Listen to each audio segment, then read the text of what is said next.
In die woestyn het God gesorg vir manna vir elke dag. En dit is vir my so fantasties om te sien hoe ons hemelse Vader ons sommer kom bederf en ons uit ons nate uitseën met sulke brokstukkies hemel wat op verskillende maniere elke dag langs die lewenspad vir jou en vir my uitsit. Nou so 'n stukkie lewenswaarheid het ek ook vandag in die hand ontvang. Iemand het ook vir my 'n pragtige WhatsApp gestuur wat sê: Do you know the meaning of good morning? G stands for get up. Wikkel daai boude, kom in beweging en laat waai. O, open your heart.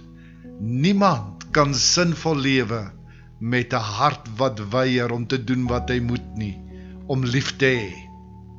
Open your mind. Moet nooit sê ek kan nie meer of ek wil nie meer leer nie. Wees en word 'n soeker van die waarheid.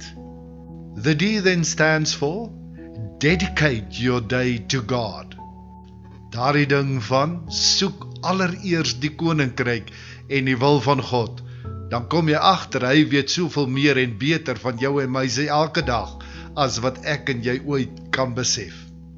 The M then stands for meditate. Die Bybel is vol pragtige voorbeelde van mense wat hulle krag daarin gevind het om net by God stil te word.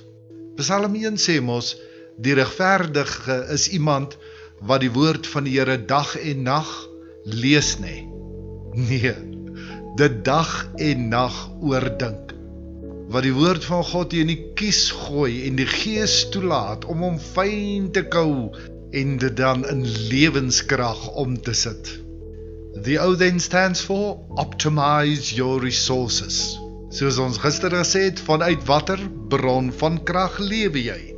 The N, never underestimate your potential. Vra maar net vir 'n Dawid, hoe laat val jy die reuse? Jy gaan hulle teekom vandag, maar hulle is gemaak om te val. The I, inspire someone. Ai man, dit is so wonderlik om net te kan weet, dis wanneer ek en jy 'n verskil maak in ander mense se lewe, dat ons saad saai wat gaan opkom en waarvan ons 'n oes met 'n glimlag gaan inbring. The next N, never lose faith. Die lewe is nie vir sissies nie. Weet dit gaan soms rof gaan.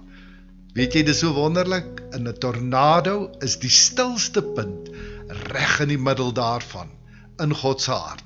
Gaan lê saam met Jesus op die agterbank van die skytjie, terwyl die storm woed en slaap, want hy is in beheer. And the last G, go out with joy and confidence. Hoe sê hulle? Go big or go home. Gaan maak die verskil vandag, wat net jy kan maak. So wanneer jy weer vir iemand sê good morning, onthou waarvoor staan dit. Tot môre, die Here seën vir jou.